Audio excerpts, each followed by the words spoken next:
और नीचे जो वो सब्सक्राइब का बटन है ना, उसको हिट करो, जल्दी से करो सब्सक्राइब. उपस्थित सर्व पत्रकार बंधू भगिनींनो, भारतीय जनता पार्टी पिंपरी चिंचवड शहराच्या वतीनं नुकत्याच पार पडलेल्या महापालिकेच्या सार्वत्रिक निवडणुकीच्या निमित्तानं जो विजय संपादन केलाय, त्याच्यानंतर होत असलेली ही पत्रकार परिषद, या पत्रकार परिषदेला सन्माननीय माजी खासदार अमरजी साबळे साहेब, त्याचबरोबर शहराचं नेतृत्व आपल्या सर्वांचे आदरणीय लाडके आमदार महेशदादा लांडगे, त्याचबरोबर जिल्ह्याचे अध्यक्ष शत्रुघ्न बापू काटे, उपस्थित आमदार अमितजी गोडके, त्याचबरोबर राजेजी पिल्ले, शीतलजी शिंदे, आपल्या महाराष्ट्र राज्याचे युवा मोर्चाचे अध्यक्ष अनुपजी मोरे, सुजाताई पालंडे, मोरेश्वरजी शेळगे, त्याचबरोबर उपस्थित आपल्या शहराचे प्रवक्ते कुणालजी लांडगे, सरचिटणीस मधुकरजी बच्चे, या सरचिटणीस आमच्या वैशालीताई खाडे, या सर्वांच्या उपस्थितीमध्ये सरचिटणीस विकासजी डोळस, या सर्वांच्या उपस्थितीत ही पत्रकार परिषद या ठिकाणी पार पडत आहे. ही सुरू होत आहे. मी जिल्ह्याच्या अध्यक्ष शत्रुघ्न बापू काटे यांना विनंती करतो की त्यांनी या पत्रकार परिषदेला संबोधित करावं. उपस्थित सर्व पत्रकार बंधू आणि भगिनी, या पत्रकार परिषदेत असलेले आमचे मार्गदर्शक डॉक्टर आमदार महेशदादा लांडगे, उपस्थित ज्येष्ठ नेते माजी खासदार अमरजी साबळे, आदरणीय आमदार अमितजी गोडके, आदरणीय आमचे युवा मोर्चाचे अध्यक्ष महाराष्ट्राचे, उपस्थित सर्व भारतीय जनता पार्टीचे आमचे पदाधिकारी, कोर कमिटी. आपल्या सगळ्यांना माहिती की 15 जानेवारीला या शहरामध्ये जे मतदान झालं त्याच्यामध्ये घरोघरी ते शिकल्या जनतेने आम्हाला दिलेलं आहे. खरं तरी तर आमच्या भारतीय जनता पार्टीच्या सगळ्याच कार्यकर्त्यांची ताकद, त्याच्याबरोबर 4 आमदारांची ताकद आणि या राज्याचे मुख्यमंत्री आदरणीय देवेंद्र भाऊ यांच्यावर येथील जनतेने दाखवलेला विश्वास, या बळावरती 84+1 85 आम्ही इथपर्यंत एक मॅजिक फिगर आम्ही करू शकलो. जगातील 3ऱ्या क्रमांकाची आर्थिक महासत्ता म्हणून भारताची अर्थव्यवस्था वेगाने विकसित होत आहे.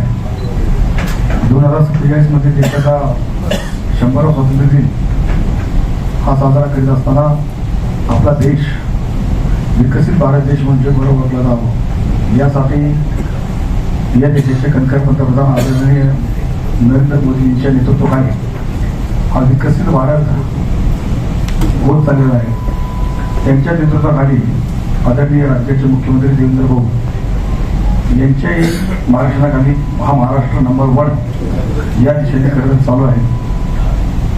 पार्लिमेंट ते पालिका असं एक गव्हर्नमेंट होत असताना असे अनेक प्रोजेक्ट खरं तर या शहरामध्ये त्या जनतेसाठी देणार आहे.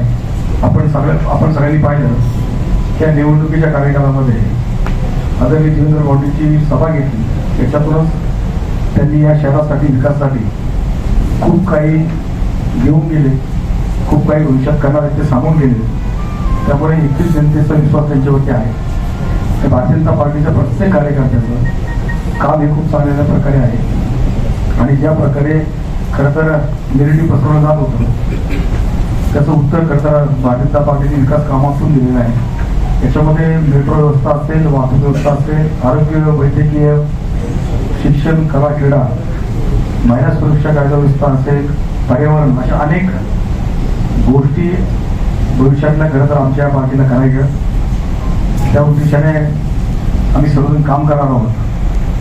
आदरणीय महेशदादा यांच्या नेतृत्वाखाली असतील, आदरणीय आमदार शंकरशेठ जगताप निवडणूक मोर्चाचे नेतृत्वाखाली असतील, आमदार अमितजी गोडके असतील, आमदार उमाताई खापरे असतील, माजी खासदार साबळे असतील, आमच्या सर्वच मंडळींनी पूर्ण ताकदीने आपल्या पिंपरी शहरावरती या राज्याचे मुख्यमंत्री देवेंद्र फडणवीसांच्या नेतृत्वाखाली, तसेच प्रदेशाचे अध्यक्ष आमचे रवींद्र चव्हाण साहेबांच्या नेतृत्वाखाली, बावनकुळे साहेब असतील, आदित्य चंद्रकांत पाटील साहेब असतील, या सगळ्यांच्याच नेतृत्वाखाली खूप चांगल्या प्रकारे निवडणुकीला सामोरे जावं.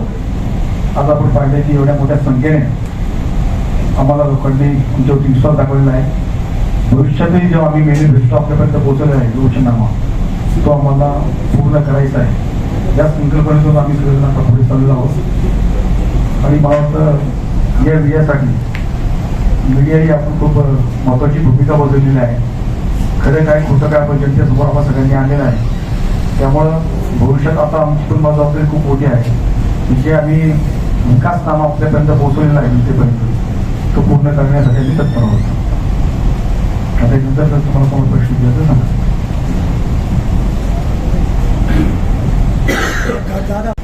आपण मी जेव्हा तुम्हाला फोन केला तुम्हाला शंकर भाऊंना, तर तुमचा अंदाज होता की 100च्या वरती जाईल. आणि बरोबर म्हणतात की 100च्या प्लस जाईल. माझा पण तेच म्हणणं होतं की 100च्या प्लस जाईल. हा, पण एकच माणूस तुमच्या मध्ये म्हणत होता की 80+ आणि ते होते शत्रुघ्न काळे. त्याचं एकदम ऍक्युरेट आलं. थोडं 1-2 इकडे म्हणून आम्हाला तर विश्वास होता. अंडरग्राउंड लोकांचा माहिती होता. आणि गेले 365 दिवस जनतेमध्ये काम करून जाणारी पार्टी म्हणजे भारतीय जनता पार्टी. लोकांना काय, लोकांच्या समस्या जाणून घेणारी म्हणजे भारतीय जनता पार्टी. आपण सगळ्यांनी पाहिलं असेल की अधिवेशन काळामध्ये आमच्या 4ही आमदारांनी जे विषय शहरासाठी गरजेचे आहेत ते त्यांनी घेतले. लोकांना ते भावलेले आहे. तर लोकांचे प्रश्न महत्वाचे आहेत. आरोप निवडणुकीच्या काळात होतच राहतात, पण लोकांच्या प्रश्नांना हात द्यावा. आज तुम्ही पाहिलं की आदरणीय आमदार महेशदादांनी जे विषय अधिवेशन काळात घेतले या पिंपरी शहरासाठी खूप महत्वाचे होते. आदरणीय आमदार शंकरशेठ जगताप असतील, आदरणीय आमदार अमितजी गोरखे असतील, उमाताई असतील, या सगळ्यांनी तुम्ही जर पाहिलं की या निवडणुकीचा काळ सोडून द्या, पण या शहरासाठी जे महत्वाचे विषय होते अधिवेशन काळामध्ये ते त्यांनी आपल्या राज्याचे मुख्यमंत्री देवेंद्र फडणवीसांच्या बरोबर राहून ते सोडवण्याचा प्रयत्न केला. त्यांचे किती प्रश्न सोडवलेले आहेत.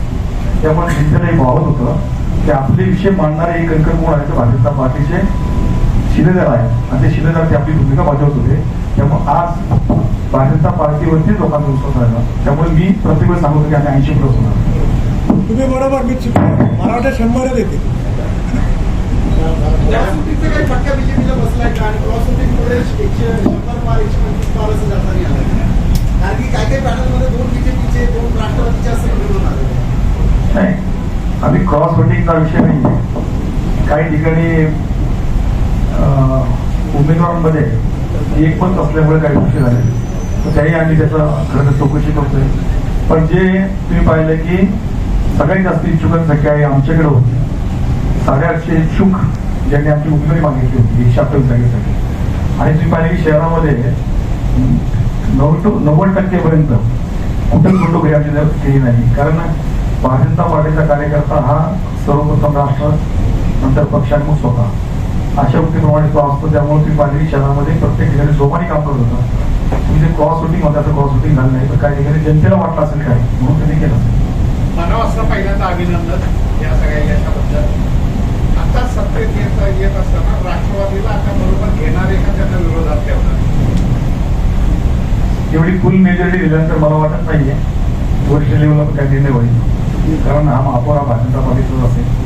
कारण जनतेने आम्हाला एवढा मोठा विश्वास दाखवला आहे, तो एक आधी 7 दिवस दिलेला आहे. त्यामुळं भारतीय जनता पार्टी ह्या महानगरपालिकेत सुरू करावी. तुम्हाला एक हाती सत्ता दिली आहे. सगळ्यात महत्वाचं म्हणजे महापालिकेविषयीचे जे प्रश्न असतील त्या प्रश्नांचं कसं करणार. आणि सगळ्यात महत्वाचा प्रश्न यातला की खाजगीकरणाबद्दलचं तुमचं धोरण काय असेल.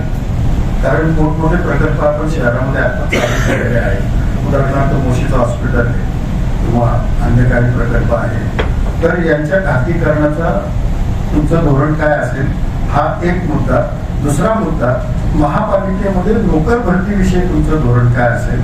आणि तिसरा मुद्दा महापालिकेमध्ये ज्या पद्धतीने ठेकेदारांसाठी काम हा प्रकार सध्या सुरू आहे तो थांबून कामासाठी ठेकेदार असं सुरू होणार आहे का, या तिन्ही प्रश्नांची उत्तरं मिळाली. मी जसं ऍड करतो की आधी दादा सारखी काही आरोप करत होते की जवळच्या लोकांना कॉन्ट्रॅक्ट दिले असं काही नाही आहे. आपण पाहिलं की 2022 नंतर इथे बॉडी डिझॉल्व होती. महानगरपालिकेमध्ये प्रशासन होतं. आज प्रशासनावरती अंकुश ठेवण्याचा आमच्या शहरी आमदारांनी खूप प्रयत्न केला. तर शेवटी जी लोकल बॉडी आहे सभागृहामध्ये महापौर म्हणून पाहिजे होते, स्टँडिंग कमिटी म्हणून पाहिजे होती, ती आता कुठे नाहीये. तुमच्या तिन्ही प्रश्नांची उत्तरं जसं तुम्ही सांगितलं की येथील नोकरी त्यांना कुणाला प्राधान्य असेल तर 50% येथील जो नागरिक आहे त्याला आम्ही प्राधान्य मागणार आहोत. शेवटी कायदा आहे, कायद्याप्रमाणे आम्हाला सहभाग असणार आहे. महानगरपालिका असेल तरी जो ऍक्ट प्रमाणे चालले पाहिजे. डिफेन्स ऍक्ट असेल, जो मुंबई अधिनियम असेल, महाराष्ट्राची गव्हर्नमेंटचा कायदा असेल, याप्रमाणे काही बदल आम्हाला करता आले तर निश्चित बदल करून इथेच स्थानिकांना म्हणजे जो शहरात राहतो प्रथम प्राधान्य 50% त्यांना दिले जाईल नोकरी व्यवसायामध्ये. तुम्ही जो सांगितला विषय की जो ठेकेदारीचा, निश्चित याच्यावरती आपण बसणार.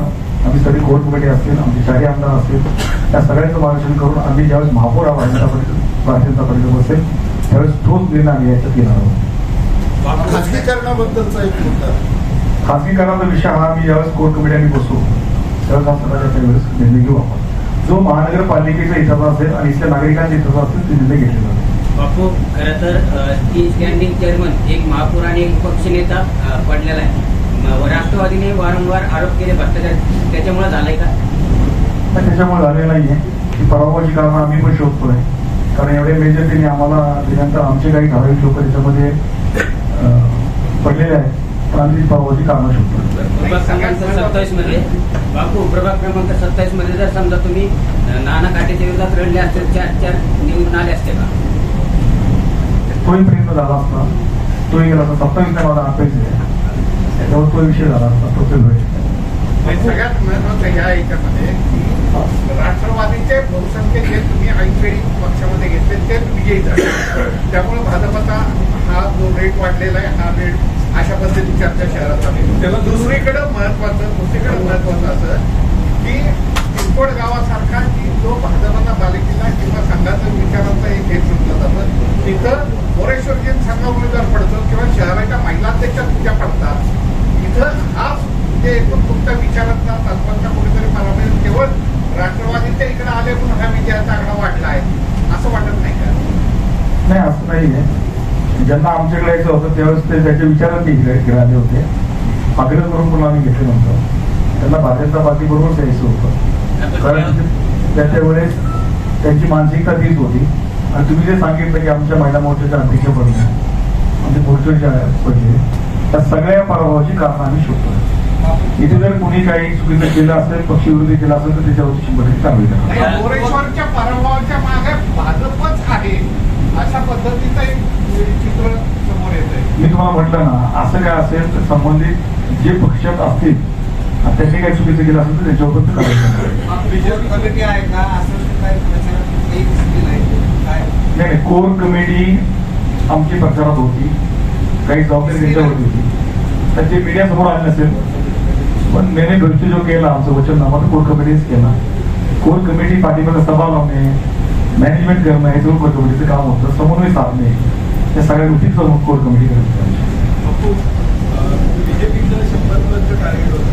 विधानसभा वाईज जर आपण विचार केला तर मुस्लिममध्ये 80% स्ट्राईक रेट आहे, चिंचवडमध्ये 80-85%, पिंपरीमध्ये तुमचा स्ट्राईक रेट 50% पण नाही. आम्ही प्रयत्न केले प्रत्येक बरेच ठिकाणी. तो आम्ही काही कारण शोधतोय. याच्यामध्ये काही ठिकाणी उमेदवार देणं पण आमचं चुकलं असेल किंवा ज्या मेरिट प्रमाणे इलेक्टिव्ह मेरिट प्रमाणे करायचं होतं, पण आम्ही काही ठिकाणी आमच्या कार्यकर्त्यांना पण संधी दिली. कारण निश्चित ठिकाणी निवडणूक जिंकण्यासाठी कोणतरी बरोबर घेण्यापेक्षा कार्यकर्त्याला पण संधी मिळाली पाहिजे. तुम्ही आता पाहिलं पिंपरी मतदारसंघामध्ये आमच्या महिला मोर्चा अध्यक्ष होते. आम्ही ज्या महिला कार्यकारिणीचे सदस्य आहेत त्यांना परवानगी दिली. एक युवा मोर्चाचा आमचा उपाध्यक्ष आहे सतीश नागपूर जातात, त्याला संधी दिली. मध्ये आमचे नेताजी शिंदे आहेत त्यांना संधी दिली. भारतीय जनता पार्टी ही या पक्षाबरोबर जे जे विचाराचे लोक आहेत, कार्यकर्ते आहेत, त्यांना पण संधी आम्ही दिलेली आहे. तर मग बॅलन्स ठेवायचं काम केलंय. त्यामुळे पिंपरी मतदारसंघामध्ये कुठेतरी ते आम्हाला तसं कधी पाहायला मिळालं. वरिष्ठांनी सांगितलं होतं की भाजपचे आमदार खासदार असतील त्यांच्या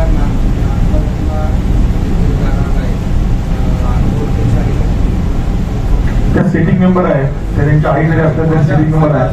पण नव्याने आता उमाताईंच्या मुलांनी मागितली होती उमेदवारी, ते सापडेल त्यांना उमेदवारी दिली नाही. पुणे शहरामध्ये 6 जणांनी मागितली, त्यांना उमेदवारी दिली नाही.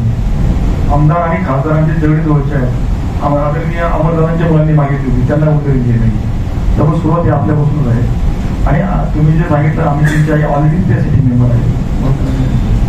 शहरातील नागरिकांना तुम्हाला स्पष्ट बहुमत दिलंय. आता पुढे नागरिकांना रोज पाणी मिळेल का? किंवा जे भीतीचं भूत आहे नागरिकांच्या मालमत्तेवर बसलेलं. नक्कीच हे सगळे जो विषय पहिला आहे तुमचा पाण्याचा, त्यासाठी आदरणीय आमदार महेशदादा असतील, शंकरशेठ जगताप असतील, अभिजी बोलके असतील आणि मोठे असतील, हे पाठपुरावा सातत्य करतात. माझ्या काळामध्ये तुम्ही पाहिलं की 2017 भारतीय जनता पार्टी सत्ता आल्यानंतर सगळ्यात पहिलं कुठलं काम केलं, या शहराची पाण्याची गरज ओळखून भामा आंध्रमधून आपण 250 MLD तो कोटा मंजूर करून घेतला आहे. त्यानंतर ऑलरेडी 100 MLD कोटा आता पूर्ववत झालेला आहे. 150 MLDचा कोटा पूर्ण होईल. आणखी काही स्तोत्र आपण पाहतोय. आदरणीय आमदार मैदानात शंकरशेठ आणि या तिघांनी चौघांनी पण राज्याचे मुख्यमंत्री यांच्याकडे मागणी केली आहे की टाटा डॅम मधून सुद्धा या शहराला पाणी मिळालं पाहिजे. त्यामुळं भविष्यात तुम्ही जर सांगितल्याप्रमाणे पाण्याची गरज ओळखून रोज देण्यापेक्षा अल्टरनेट देऊन जो प्रेशर मेंटेन करून त्याच MLD जेवढं शहराला पाहिजे ते पाणी आणण्याचा प्रयत्न आपण सगळे करणार आहोत. पवना डॅमची उंची वाढवण्याचा मागे एकदा प्रयत्न आपण केला होता. पवना डॅमची उंची वाढवणे आणि भामा आसखेडची उंची वाढवणे आणि ते पाणी आपल्याकडे वापरणे असा आपण प्रस्ताव शासनाला बऱ्याच वेळा दिलेला आहे. तर त्या प्रस्तावाचं पुढं काय झालं काही कळेल. त्या प्रस्तावाची माहिती घेतो आणि सांगतो. महापौर पदाच्या सांगा ना. केव्हा निर्णय होणार आणि कुठल्या मतदारसंघात? महापौर हा पिंपरी शहराचा असेल, कुठल्या मतदारसंघात असं नाही. पिंपरी शहराचा असेल, कारण त्याचा आता मला वाटतं उद्या का परवा आरक्षण सुरुवात झालेली नाही, उद्या आहे. असं काही नाही. भारतीय जनता पार्टी पूर्ण शहराची आहे, राज्याची आहे, देशाची आहे. इथे कुठलाही पाठ होत नाही, आमच्याकडे मतदारसंघ होत नाहीये. भारतीय जनता पार्टीचा महापौर हा पिंपरी शहराचा असेल. या 5 वर्षापासून कोणत्या कामाला प्राधान्य द्यावं पाणी असते? याच्यामध्ये सगळ्यात पहिलं प्राधान्य तुम्हाला आमच्या विकास कामांना दिलंय की पाण्याचं नियोजन खूप महत्वाचं आहे. कारण या 4 वर्षाच्या कार्यकालामध्ये तुम्ही पाहिजे 2022 ते 2026 लोकसंख्येची वाढत चालली आहे. म्हणजे याच्यात जी अतिरिक्त भर पडत चालली आहे. आता 35 लाख लोकसंख्येचे अंदाजे आपलं होत चाललंय. भविष्यात 10 वर्षामध्ये किती जाऊ शकतं याचं नियोजन म्हणजे पाणी व्यवस्था. सगळ्यात पहिलं आता या 5 वर्षामध्ये चॅलेंजिंग आहे आम्हाला पाणी व्यवस्था करणं. दुसरं शहर मेट्रो शहर करणं, कारण लोकल ट्रान्सपोर्ट चांगलं सुधारलं पाहिजे. आज तुम्ही पाहिले की शहरामध्ये शिवाजीनगर ते महानगरपालिका ते निगडीपर्यंतचं काम चालू आहे. भारतीय जनता पार्टीनेच केलेलं DPR आहे. आता 3ऱ्या DPR मध्ये महेशदादा असतील, शंकरशेठ जगताप, आमदार अभिजी बोलके, मोठा 4 आमदारांनी पण आणि या राज्याचे मुख्यमंत्री देवेंद्र फडणवीस यांचे नेतृत्वाखाली 3ऱ्या DPR मध्ये निगडी ते रावी मुकाई चौक ते वाकड ते कसबेची चौक, कोकणी चौक पिंपरी सौदर मार्गे, नाशिक फाटा, दादांनी जो रूट ठरवला रेसिडेन्शियल एरियातून तो भोसरी MIDC ती चाकण MIDC अशा 3ऱ्या DPR मध्ये 42 किलोमीटरची मेट्रो ही आता मंजूर करून घेण्यासाठी प्रयत्न आहे. त्याच्यानंतर रिव्हरफ्रंट डेव्हलपमेंट जो खूप दिवस आपला विषय रिगत पडलेला आहे, त्याचा पाठपुरावा सातत्याने महेशदादा आणि शंकरशेठ दोघेही करतात आहे. कारण मुळा असेल, पवना असेल, इंद्रायणी असेल, आपण पाहतात की शहर स्वच्छ असलं पाहिजे. आपल्या ज्या नद्यांना आपण जगामध्ये कुठे गेलो ना त्याच्याकडे आपण फेस करत असतो. आज आपल्या शहरामध्ये आपण पाहिजे की आपण त्याच्याकडे जात नाही. आपल्या ज्या वाहिन्या आहेत त्याच्यामध्ये पहिली वाहिनी म्हणजे आपली रिव्हर आहे. रिव्हरफ्रंट डेव्हलपमेंट हा आमचा पहिला मुद्दा असेल. कारण विकसित शहर करायचं असेल तर तुम्हाला रिव्हरफ्रंट डेव्हलपमेंट स्वच्छ शहर हे आपलं गरजेचं आहे. म्हणून आमचा सगळ्यात जास्त फोकस पाणी व्यवस्था, मेट्रो, रिव्हरफ्रंट, आरोग्य व्यवस्था आणि शिक्षण व्यवस्था याच्याकडे प्राधान्याने काम करतो.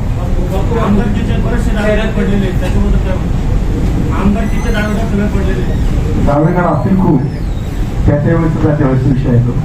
बापू आपण बोलले की मोरेश्वर यांचा आम्ही चौकशी करणार, त्याचा काय अहवाल आपण मोरेश्वर पाठवणार?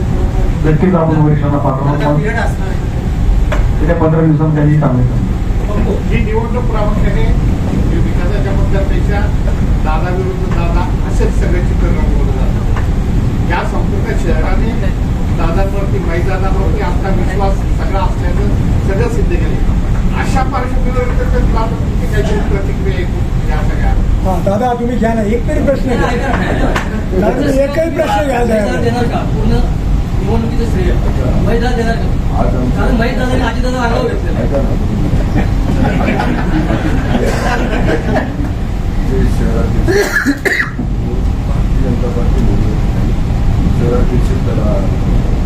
दादा तुम्ही स्टार आहात ना, आता आम्ही तुमच्यासाठी आलोय. दादा स्टार आहे या शहराचे. सुपरस्टार झाले तुम्ही दादा. दादा कणखर नेतृत्व आहे.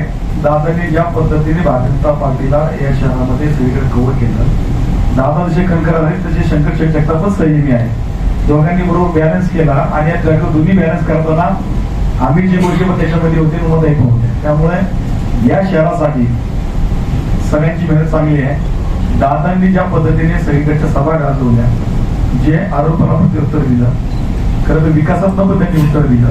तुम्ही आज पाहिले की सगळे व्हिडिओ विकासाचे होते. त्याच पद्धतीने तिकडे शंकर शेट्टी पण विकास माध्यमातून काही कामं दाखवले. त्यामुळे या शहरामध्ये आणि या राज्याचे मुख्यमंत्री देवेंद्र भाऊ यांनी पण पूर्ण सपोर्ट केला आहे. राज्याचे प्रदेशाध्यक्ष सावंत साहेबांनी खूप काम केले, सपोर्ट केला. जे आमच्या पडद्यामागे जे लोक होते ते आमचे सगळे ज्येष्ठ मंडळी होते, नेते होते. कारण त्यांच्याशिवाय आम्ही सगळे काय करू शकत नाही. पण दादा आमचे स्टार प्रचारक होते. दादा या शहरामध्ये असली पाहिजे की त्याच्या पद्धतीने दादांनी पुढे येऊन त्या भूमिका घेतल्या. प्रत्येक कार्यकर्त्याला ताकद द्यायचं काम केलं. दोन्ही आमदारांनी केलं, शंकर शेट्टी पण तेच काम केलं. त्यामुळे हा विषय सोपा झाला. दादा तरी एक प्रतिक्रिया काहीतरी नाना तुम्ही थांबा ना, किती विचारणार ऐका ना की आता तुम्हाला कारभार करताना तुम्हाला टेन्शन राहील का अजित दादा डोक्यावर खेळतील का आता? म्हणजे कुठलाही निर्णय घेताना ज्या तऱ्हेने त्यांनी आरोप केले ना, प्रत्येक गोष्टीवर त्यांनी आरोप केले. तर मग तुम्ही जे पॉलिसी मी तुम्हाला सांगितलं ना, या सगळ्या आरोपांकडे आम्ही विकासाचं उत्तर देतोय. भारतीय जनता पार्टी आमचा अजेंडा तो आहे की विकसित भारताचा संकल्प पुढे घेऊन चालली पार्टी आहे. या शहराच्या नागरिकांना काय हवं? आरोप नाही हवे. लोकांना सुविधा पाहिजे. लोकांची गरज काय आहे शहरामध्ये? नोकरी, व्यवसाय करून लोक ट्रान्सपोर्ट, पाणी व्यवस्था, राहणीमान उंचवलं पाहिजे. या गरजेचं आहे. लोकांना आरोपाकडे लोक न पाहणार, लोकांकडे विकास कामात आम्ही उत्तर देणार. पण तुम्हाला असं ऐका ना, तुम्हाला असं वाटलं होतं का अजित दादा असे तरी आरोप करतील असं एक्सपेक्ट केलं होतं का? की ज्या तऱ्हेने अजित दादा आले एकदम अंगावर वादळ,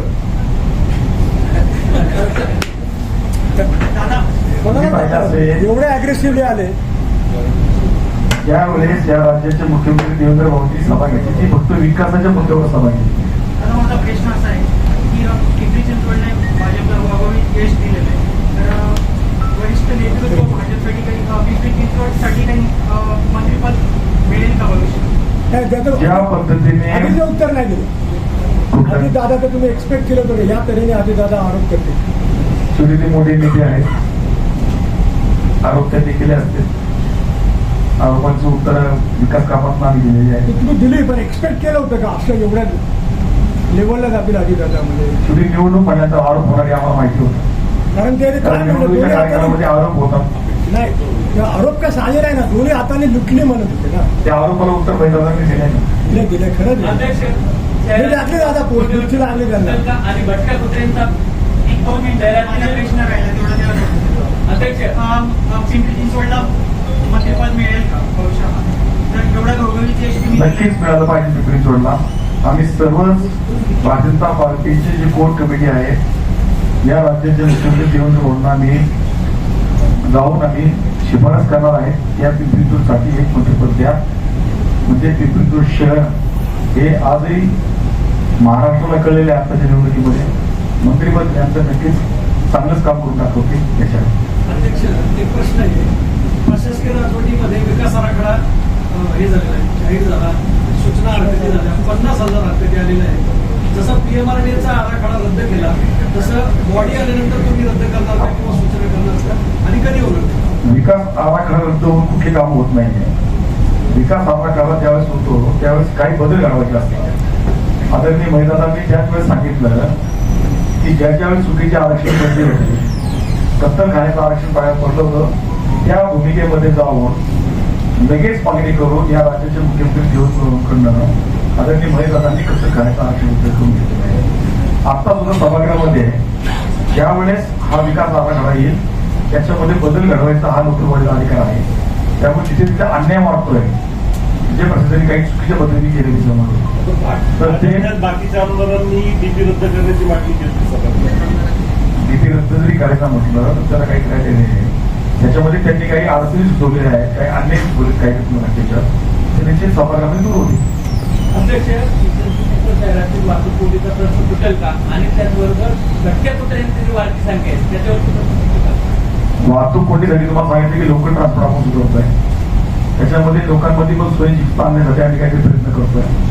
तिथे ट्रॅफिक डिपार्टमेंट असेल, वाहतूक शाखा असेल, या सगळ्यांबरोबर बसून जिथं थोडं अस्तव्यस्त पार्किंग व्यवस्था चालू आहे त्या कशा सुधारता येईल त्याकडे आम्ही प्रयत्न करणार आहोत. बाकी कुत्र्याचा तुम्ही विषय म्हटलंय की काही डेटा लवर्स आहेत आपल्याकडं, काही लोक त्यांच्या वाढीव कुत्र्यावरती प्रेम करतात. पण बरीच दादांनी तो विषय मांडलाय. आज आपण पाहिलं की अधिवेशन काळामध्ये सगळ्यात मोठी भूमिका मांडणारी महिला आहे. त्यामुळे त्यांनी राज्याचे मुख्यमंत्री देवेंद्र फडणवीस ते या भूमिकेमध्ये मांडले. म्हणून तो कायदा लोकसभेमध्ये आहे आणि लवकरच आपलं राज्य तो कायद्यामध्ये काही बदल करण्यासाठी प्रयत्न करतो. बापू प्रभाग 7 मध्ये म्हणजे पूर्ण मिळून 7 मध्ये नोटांचा वापर जास्त झालाय 5 ते 6 हजारामध्ये. आणि त्यामध्ये बहुतांश उमेदवारच आहेत नेमके. नाराजी आहे का प्रभाग 7 मध्ये एकूण 7 म्हणजे 22, 24, 25, 26 शेवटी बघा मतदार राज्य आहे तो त्याला काही उत्तर पडले उमेदवार होते आपल्यासाठी. नाराजी आहे असं काही नाहीये. काही लोकांना वाटलं असेल त्याच्यामध्ये ती त्यांची भूमिका. संविधानाने सगळा अधिकार करून दिलाय. बघा याच्यापैकी कोण पडलं नाही त्यांनी नोटा आपण ते डिझाईन या इलेक्शन मध्ये पण घातलं, आपल्या आमदारांनी पण त्याला विरोध केलेला. आता काय भूमिका आरबन स्टेटवरती आमची भूमिका असेल त्याच्याबरोबर डायरेक्शन पण महत्वाचं आहे. पायी चालणाऱ्या माणसाचा विचार करत नाही आपण विकासाचा विचार करतो. जे तुम्हाला जिथे नॅरो वाटतात रोड तिथे आम्ही काहीतरी परत कन्सल्टंट आपण करून काहीतरी वेगळे तिथे घेऊ. म्हणजे परत वाढणार कमी करणार नाही. झालेला खर्च आपण करून काही ठिकाणी जो बॉटल नाही वापरतो त्याला इलेक्ट्रिक बिल वगैरे काय करतो प्रयत्न करतो. बापू तुम्ही म्हणालात की भाजपचा महापौर असेल तर तो चेहरा बापू काटे असेल. नाही बापू का त्या शहरात नसेल. या शहरामध्ये कोणी होऊ शकतं. छोटी पक्षाचे निर्णय आहे मान्य असणार प्रश्न बरेच झाले. शेवटचा प्रश्न आपण घेऊ. काळामध्ये भ्रष्टाचाराचे खूप आरोप झाले प्रशासनावर कामकाजावर, तर आपण ती चौकशी करणार आहे. एकदा महापौर बसू द्या, आपण परत प्रेस घेऊ. विकास कामांसाठी काही शेड्यूल्ड प्रोग्राम तयार करणार आहात का? टाइम बाउंड प्रोग्राम काय? शेवटचा प्रश्न शेवटचा प्रश्न महेश दादांनी चिंचवडमध्ये काही समर्थन निवडून आणलेले तसेच मणिगिरी सारखे पाडलेले पाहिजे असा आरोप होत आहे. हे चुकीचे आरोप आहेत तुमचे. मला ते चुकीच केला आरोप विचार पाहिजे पाहिजे. प्रामाणिकपणे महेश दादा, शंकरजी जगताप, अमित शिरोळे यांनी प्रामाणिकपणे 2-2 महिने महेश दादा सारख्या माणसांनी शहरामध्ये फिरवलं, प्रयत्न केले सगळ्यांना आणायचा. आणि याच्यामध्ये जे मेरिट कोणतरी पसरवतं प्रामाणिकपणे काम केलं तर 85 पर्यंत गेलो असतो काम. आज तुम्ही मला सांगा सगळे या शहरामध्ये काय चाललं होते तुम्हाला सगळ्यांना माहिती आहे. त्यामुळे आमच्या आमदारांनी महेश दादांनी खास करून जे प्रामाणिक काम केले, शंकरजींनी प्रामाणिक काम केले, त्याची कुठेतरी पावली तुम्ही पण द्या. कोणतरी फेक मेरिट तुम्हाला पसरवणार ते तुम्ही पाहू नका. त्यामुळे पक्ष हे सगळं पाहत असतात आणि आजही आमचा प्रत्येक माणूस हा पक्षनीतीप्रमाणे काम करतो. धन्यवाद धन्यवाद. शेवटचा प्रश्न बोला. रिव्हरफ्रंटला अनेक ठिकाणी विरोध होतोय, त्याच्यामध्ये IPL सर्किट आहे, तो कसा असेल? त्याच्यामध्ये आम्ही त्यांना समजून सांगू. रिव्हरफ्रंट मध्ये जो त्यांचा पर्यावरणाचा विषय आहे कन्सल्टंट करून त्यांची मिटिंग करू. कारण ते एज्युकेटेड असतील, लोक एज्युकेटेड आहेत, त्यांना माहिती आहे पर्यावरणात स्वतः समतोल आपण राखला पाहिजे. म्हणून रिव्हरफ्रंट बरोबर डेव्हलप करताना त्यांना इन्व्हॉल्व करून आपण करणार आहोत. धन्यवाद. बापू शेवटचा प्रश्न या ठिकाणी आपल्या आणि राष्ट्रवादीची तुम्ही चांगली गिरवली का? आभार मानतो. पत्रकार परिषदेला उपस्थित राहिल्याबद्दल आभार. आजचे बातमीपत्र येथेच संपले. पुन्हा भेटूया नवीन बातमीसहित. तोपर्यंत जय हिंद, जय महाराष्ट्र.